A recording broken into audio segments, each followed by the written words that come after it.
Assalamualaikum warahmatullahi wabarakatuh. Selamat datang di channel Muhammad Samsudin.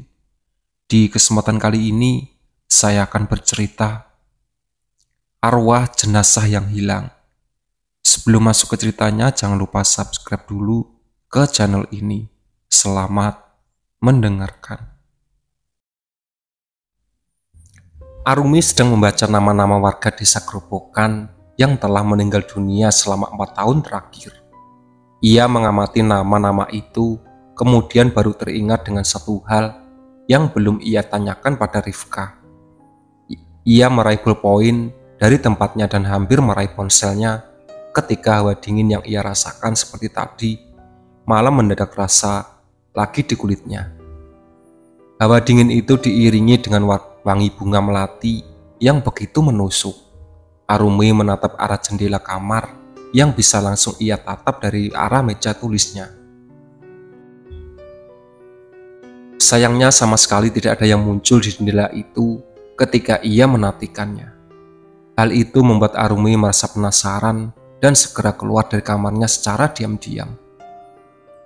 Lampu ruang tengah dan ruang tamu sudah dimatikan oleh Ihsan karena jam saat itu sudah menunjukkan pukul 9:30 malam.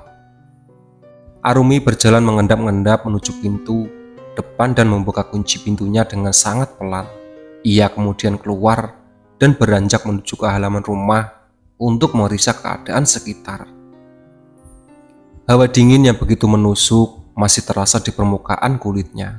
Bahkan wangi melati yang tadi tercium pun masih melintas di sekeliling area rumah Arumi.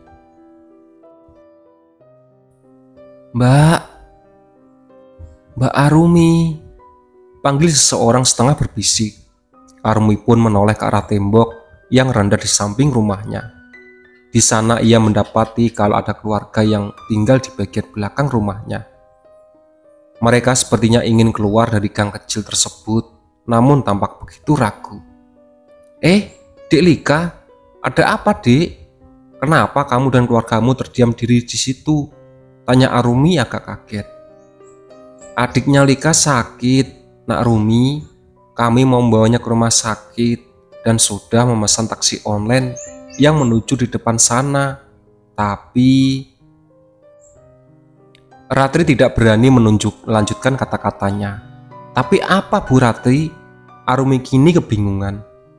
Lika pun segera menunjuk ke atas pohon mangga di seberang gang kecil itu. Hal itu membuat Arumi mengikuti arah petunjuk Lika, hingga membuatnya melihat satu sosok yang tengah duduk di atas sana. Oh alah, aku pikir ada apa, desis Arumi. Ia pun segera berjalan menuju ke arah pagar rumahnya dan keluar untuk mendekati ke arah Lika dan keluarganya. Ayo, biar aku antar sampai ke tempat taksi online itu, menunggu, acak Arumi.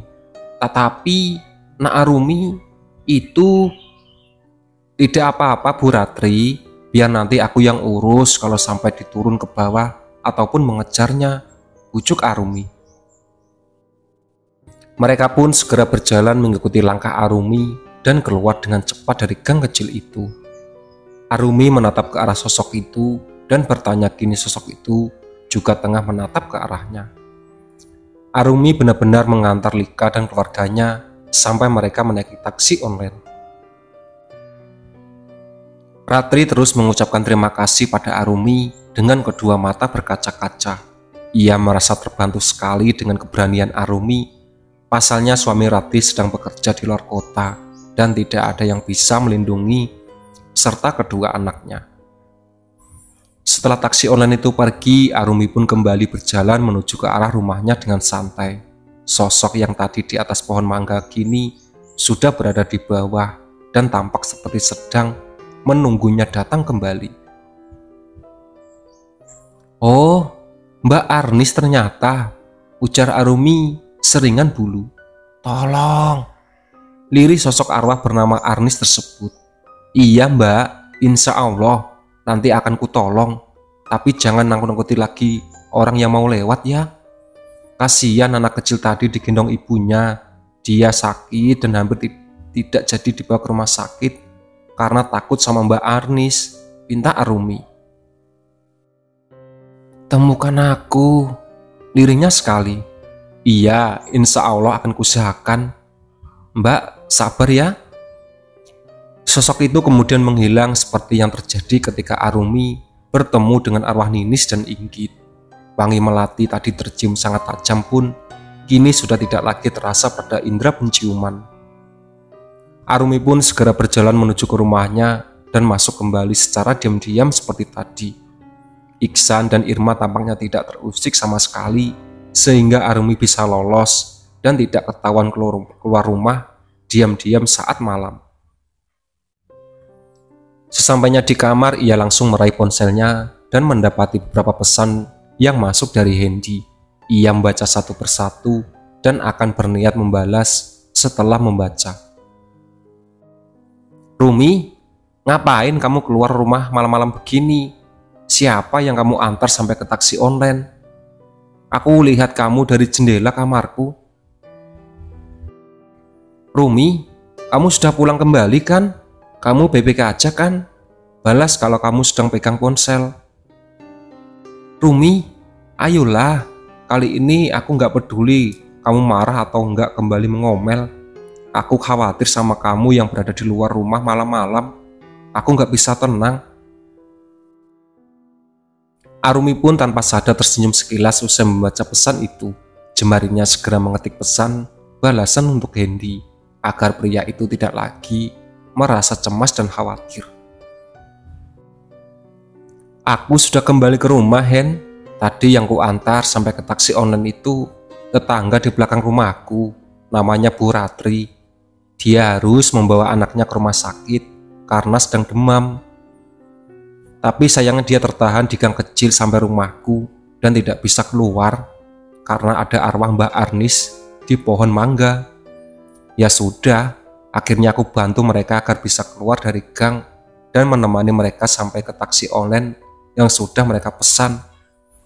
Tapi kamu tenang aja, arwah Mbak Arnis akhirnya turun dari pohon mangga dan bicara denganku.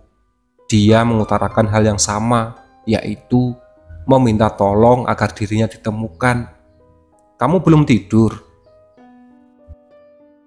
Hendy di rumahnya segera menyambar ponselnya dari atas meja samping tidur ketika akhirnya berdering. Pesan dari Arumi yang masuk saat itu membuat perasaan cemas dan khawatir langsung menghilang dalam sekejap. Ia membaca pesan itu dengan seksama, lalu dengan segera menulis balasan. Ya Allah Rumi, kamu itu benar-benar tebal iman atau bagaimana sih? Kok kamu sama sekali tidak ada takut-takutnya, meski hanya sedikit? Aku mikirnya kamu takut kesurupan loh, kalau kamu sampai berhadapan dengan arwah-arwah yang bergentayangan itu. Aku belum tidur, soalnya masih belum ngantuk. Kamu sendiri kok belum tidur dan malah sempat-sempatnya keluar untuk menolong orang lain. Tadi aku sebenarnya nggak ada niatan mau tolong orang lain, Hen. Aku keluar rumah karena ingin memastikan arwah siapa yang malam ini ada di sekitar rumahku. Pas aku lagi cari-cari arwah itu, akibat mencium bau melati yang sangat menyengat, nggak sengaja aku mendengar anaknya Bu Ratri memanggil dengan suara lirih. Aku tahu kalau ternyata arwah Mbak Arnis ada di pohon mangga. Pun karena anaknya Bu Ratri sedang menunjukkan kepadaku, maka dari itulah aku menawarkan diri untuk mengantar mereka sampai ke taksi online yang sudah menunggu. Arumi sudah menyiapkan makanan di meja makan pagi itu setelah selesai sholat subuh. Saat Irma dan Iksan keluar dari kamar, mereka sudah bisa langsung menikmati sarapan tanpa harus repot-repot menunggu lama. Bisumi nanti hanya perlu mengerjakan pekerjaan rumah yang lain. Arumi tidak akan sempat mengerjakan semuanya karena harus bekerja. Kamu mau langsung berangkat, Cahayu? Tanya Irma setelah selesai sarapan.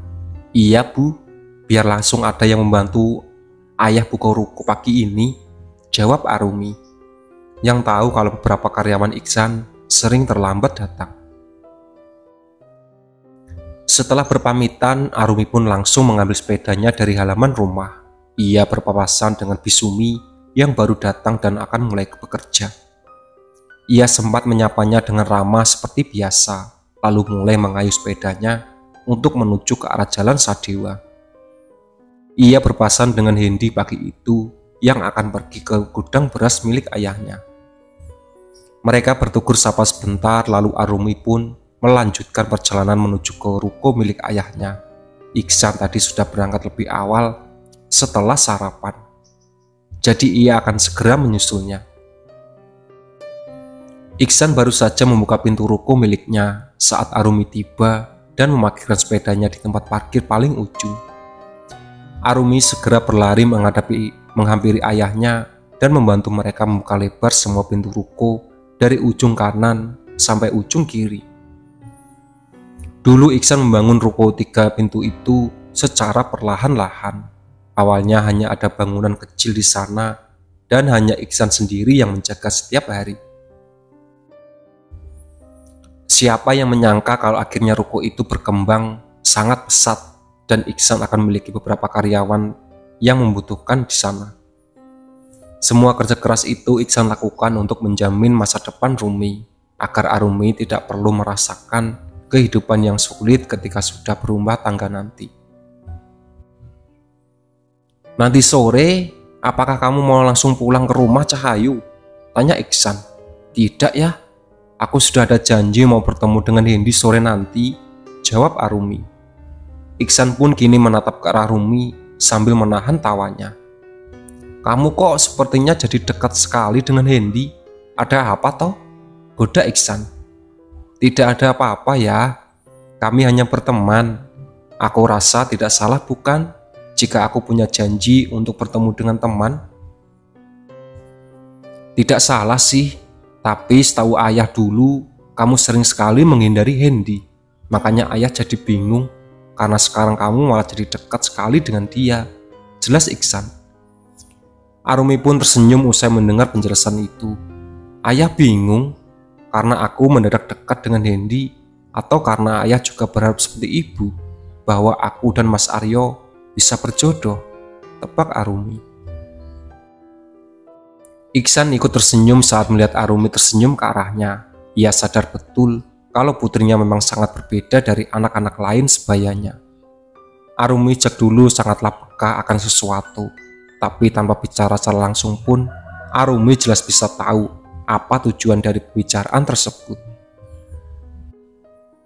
Nah, setiap orang tua itu selalu menginginkan yang terbaik bagi anaknya, begitu pula ayah dan ibu, ujar Iksan.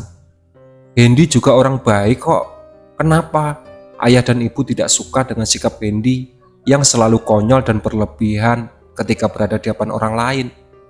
Kan dia bisa dinasihati agar tidak bersikap begitu ketika sedang berada di hadapan orang lain, Arumi berpendapat. Iksan kini terdiam meski senyum di wajahnya tidak pernah memudar. Kita terkadang tidak pernah bisa menebak apakah di dalam sebuah kerang itu kita pegang ada mutiara putih atau mutiara hitam. Harapan kita tentu saja menginginkan mutiara putih karena kilaunya yang begitu cerah. Tapi bisa juga kita bisa mendapatkan mutiara hitam yang kilaunya tidak secerah mutiara putih. Begitu pula dengan perbandingan antara Mas Aryo dan Hendy. Mungkin bagi ayah dan ibu, Mas Aryo terlihat sangat baik dan cocok untuk menjadi menantu. Tapi belum tentu baik menurut ayah dan ibu, akan baik juga menurut diriku dan Hendy. Mungkin bagi ayah dan ibu, dia tidak cukup baik dan tidak cocok untuk menjadi menantu, tapi belum tentu yang tidak cukup baik menurut ayah dan ibu akan tidak cukup baik juga bagiku. Harus aku akui bahwa Mas Aryo memang orang yang sangat baik, tapi dia tidak bisa memberiku rasa nyaman ketika kami berkomunikasi. Sementara Hendy ya, meskipun dia hanya berteman denganku, tapi dia bisa memberikan aku rasa nyaman. Dan bagiku secara pribadi, sebanyak apapun uang yang aku punya, aku tidak akan pernah bisa membeli rasa nyaman. Rasa nyaman itu tidak bisa dibeli ya. Rasa nyaman itu hanya akan kita dapatkan dari seseorang yang benar-benar bagaimana caranya memperlakukan orang lain dengan baik.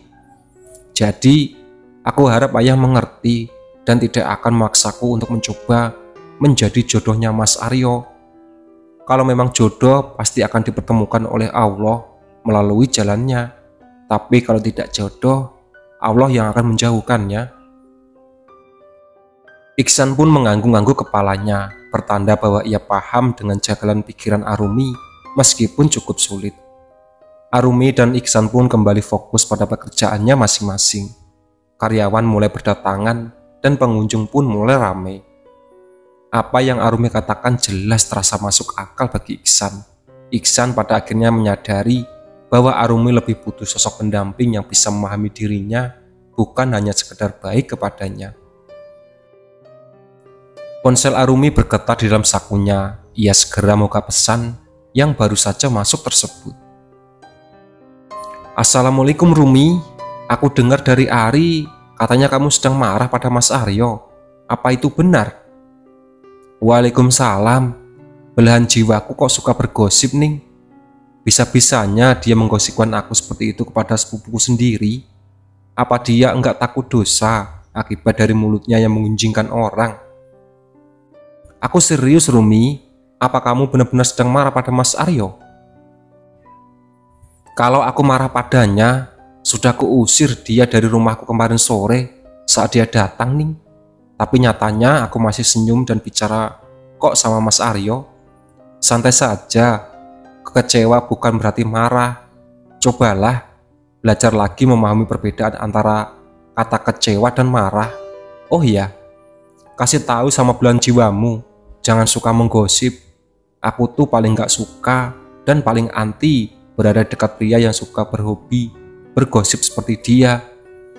Hati-hati, aku bisa marah betulan kalau dipancing.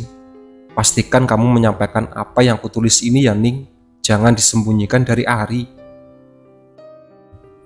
Usai mengirim pesan itu kepada Nuning, Arumi pun kembali memasukkan ponselnya ke dalam saku celana. Ia tersenyum miring sambil mengatur barang yang ada di rak. Kakaknya suka ingkar janji, adiknya suka bergosip. Hahaha, ada-ada saja kelakuan pria zaman sekarang, gumam Arumi.